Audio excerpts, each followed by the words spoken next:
Okay. Okay, you know that. I don't know why you talk to me like that when you know I'll kill you for it.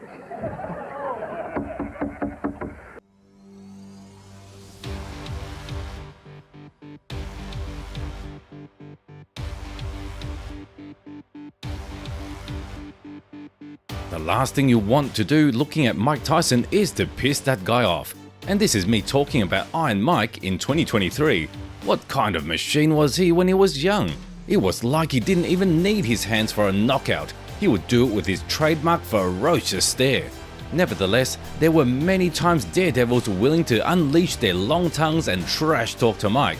The truth is, for most of these guys, it ended up being another juicy finish by Tyson. Ladies and gentlemen in attendance, boxing fans joining us across the nation on Fox, and sports fans joining us around the world. We welcome you to the city of... Oh, got a right uppercut! Another right uppercut! And goes Mathis! He stepped back and did it again, stepped off and around, and ripped that uppercut to where Mathis was ducking right into it. 9, 10! He didn't beat the count. A devastating right uppercut! Friends, today's video will be dedicated to 5 fights where Mike Tyson punished trash talkers.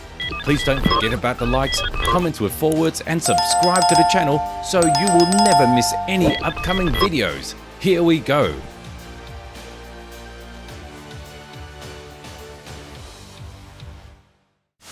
Number 5. Buster Mathis. Let's start the countdown with someone who isn't overly arrogant. So it's 1995, Mike had just returned from his, shall we say, unplanned vacation in jail. The return of such an important figure to the world of boxing was a real media highlight, and everybody, including the champions, wanted to check what the current Iron Mike could do. The promoters were very wise and decided not to throw Rusty Mike under the tanks immediately. First, he was given to warm up on a few guys, one of whom was Buster Mathis Jr. Buster's father fought at the beginning of the golden age of boxing and fought with the greatest Muhammad Ali himself. Now his son continued his business, and so far quite successfully, with a record of 20-0 in the pros. For every action, there's a reaction. So everybody know how Mike Tyson is going to act November 4th. So it's up to me how I'm going to react. Well, you know, I'm very confident, you know, and when I'm going to fight Mike Tyson, I know what Mike knows. We're from the school of D'Amato, and my father was trained under D'Amato, Ferriello, was trained under D'Amato, so I know what Mike Tyson is going to do. Now it's up to me what I'm going to do. He's underestimated me, and I love when people underestimate me. And this won't be an 89-second bout against Mike Tyson on November 4th. I am no McNeely, I'm Buster Mathis, and I can bring it to him. Buster promised to be the most uncomfortable opponent in Tyson's career, but Mike only laughed at such statements. However, the spectacle in the ring turned out to be entertaining. From the very first second, Buster stuck to Tyson and wouldn't let him go. Super was like a bull pinned against an impenetrable rock, and from the outside it seemed ridiculous, but it was very effective. Mike couldn't use the full amplitude of his punches and missed a lot, while Buster bombarded his body. So, the prospect won 2 rounds, was good in the 3rd round, but hesitated for a very brief moment and got the most powerful combination to the jaw. Swing around on your opponent's side and crack. Oh, got a right uppercut! Another right uppercut! And goes Mathis! He stepped back and did it again, stepped off and around, and ripped that uppercut. Mike needed 1 moment to win the damn fight. Many things. I expect him to move around, run because he's able to do that, and I expect him to smother me because he's been very successful. But I'm very familiar with his style of fighting. I was raised, and I'm the best at that style of fighting. I knew every move he was making. That's how come when I did a couple of particular moves, he was stunned. He didn't expect them. Number 4. Tony Tubbs. 1988. Mike Tyson is at his peak and making his famous title defenses. Most recently, he beat 2 of the toughest undefeated boxers and then had a tremendous fight with Larry Holmes. But we'll talk about that later. The Hearst trucks didn't have time to haul away the bodies after Tyson's fights, but the number of contenders didn't decrease. New charged guys kept showing up. Tony Tubbs was one of those. TNT began his boxing career in the amateurs, where he distinguished himself with gold at the World Cup. In the pros, Tony's record at the time he met Tyson was 24-1, and there were a hell of a lot of finishes. Only few of Tubbs' opponents, like famous Greg Page, had lived through to the decision. The rest had to face the brutal and uncompromising KO. Obviously, these knockouts made the guys more confident, and he decided to make some noise. I'm strong and I'm fast. Mike Tyson got to deal with that. Physically, you'll be seeing the new Tony Tubbs. When I step in the ring, they're gonna say, wow, look at that cat. You know, and the thing about it, once I start putting the moves down on Mike Tyson, I won't change. You know what? This fight might not be hard as y'all think it's gonna be, because Mike Tyson is only good for what he can hit. You know, right now that I am one of the best heavyweights in the world.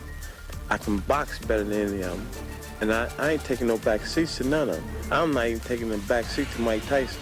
Tony looked very prepared. He successfully combined his work as in the far range as in a phone booth, where he was giving Tyson tough uppercuts. Mike missed a few times, but took his time and worked at his own pace. As in every fight, the Iron Mike knew that he would have that one punch that would knock his opponent out, and that punch came in the second round.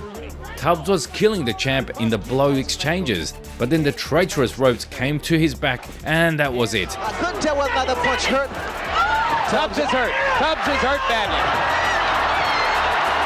It was a left hook. Mike exploded with a left hook and immediately shook Tony. Without losing his wave, Tyson continued to pile on, and just his third hook proved to be final. After that hit, the medics had to get Tony out of the grave right away. The tide of this fight changed within 15 or 20 seconds. My mission is to go and destroy and not to let anything get involved. If you get punched, you get hurt. I refuse to be hurt, knocked down, and knocked out. I can't lose. I refuse to lose. Number 3. Tyrell Biggs. The vast majority of athletes agree that the highest achievement of all is an Olympic medal. It's not just difficult to achieve, it's nearly impossible. But those who do achieve it command incredible respect and prestige in the world of sports. True, there is one small problem. You will not be satisfied with the admiring glances of other guys, and $1 million for an Olympic medal unfortunately is not attached. So the former Olympic champions have to invent something and change the direction of their career. Some have to stop performing and go in for coaching, but boxers are lucky in this respect. They can simply go to the professionals. That's exactly what Tyrell Biggs, the first US Olympic heavyweight champion, did. In the 1984 Olympics, he confidently defeated all the opponents, including young Lennox Lewis, and earned the first place, then immediately turned to the professional sport. In 3 years, he easily dealt with 15 opponents and received a title fight with the biggest threat in the heavyweight division, Mike Tyson, who he didn't really consider to be a serious rival. I believe that what I've been through, and as good as I am, I know that I know how good I am. And for me to have been criticized and the whole shot, I mean, you know, I owe it to myself to go out there and beat Michael Tyson like I am his dad. He's made for me, Tyson. I owe it to myself to go out there and beat this fella and be called the new undisputed heavyweight champion of the world. What do you think about the statement from a guy with 15 pro fights? Well, Tyrell was confident, and maybe on his best day, he could have beaten worst version of Tyson, but certainly not that night. Biggs started with the poor version of Ali's style, but he floated too slowly because Mike, being 2 heads below him, caught him up and exploded. Iron Mike looked phenomenally fast and focused. He was especially quick with his left hook, which he used in the clinch for several rounds in a row. It turned out that Tyrell only had a plan A, and when the jab and bounces stopped working, he started to back away. Seeing his opponent break mentally, Mike added even more and walked at him with a face like, "Oh yeah boy, you're mine." Under the granite pressure of the champ and an abundance of hooks and body punches, the challenger survived exactly until the 7th round, where he was initially almost thrown out of the ring. Oh, that was a tremendous left hand.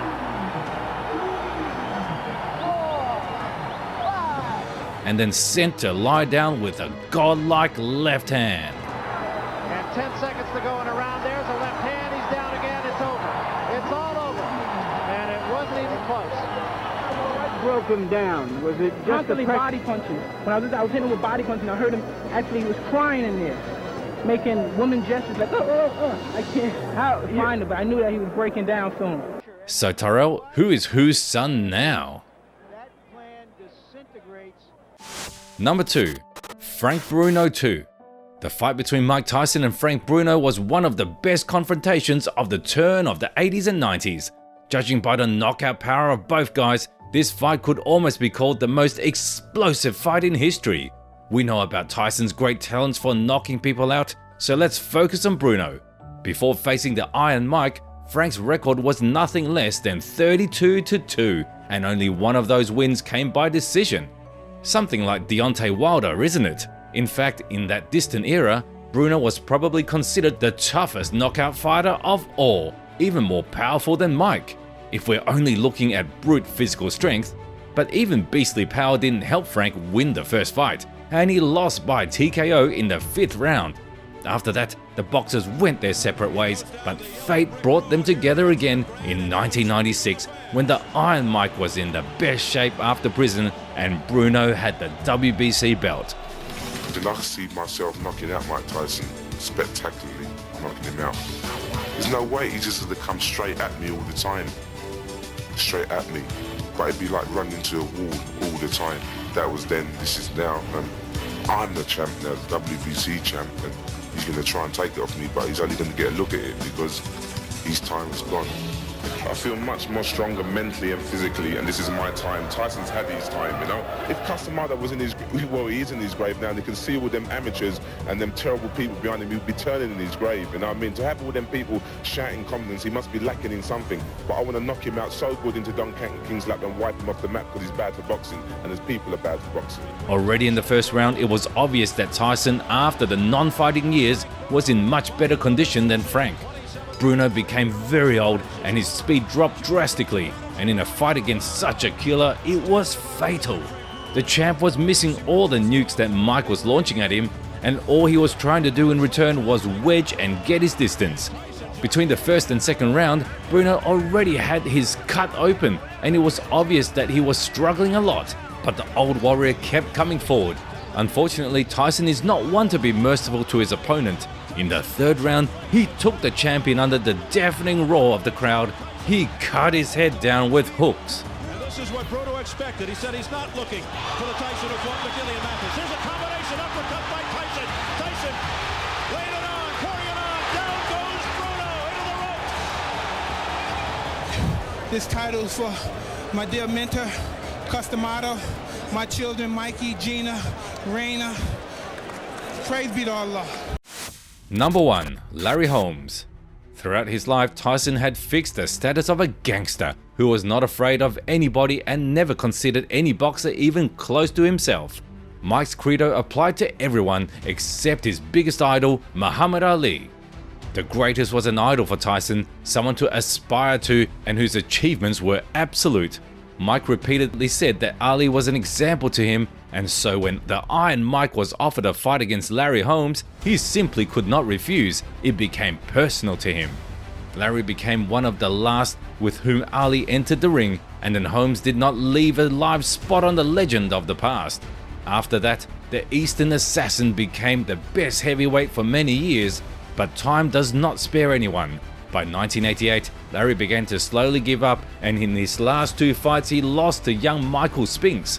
The fight against the feisty Tyson was an opportunity for Holmes to rehabilitate himself and quickly regain his star status.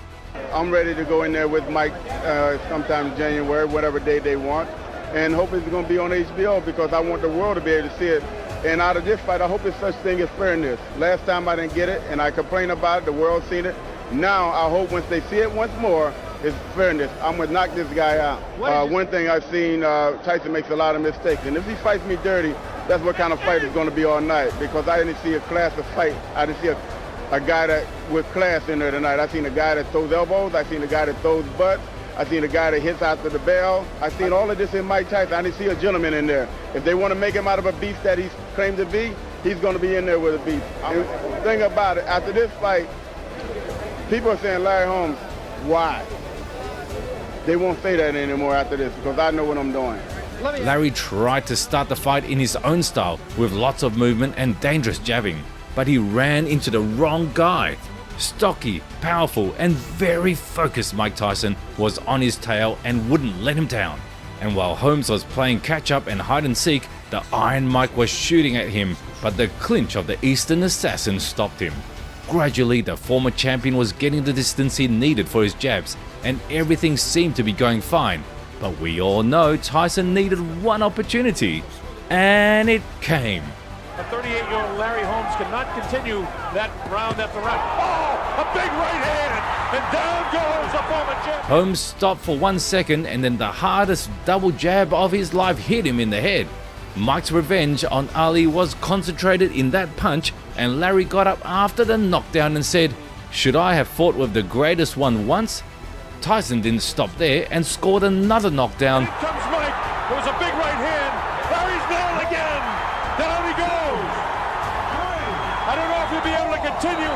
And then he sent the veteran to the deepest KO. Get by the round now. He should be hanging on.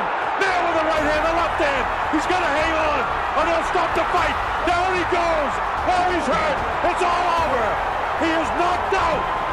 Friends, and that was it. Who else did Mike Tyson's iron fist put in place? Maybe we didn't mention someone important. Be sure to share your opinion in the comments.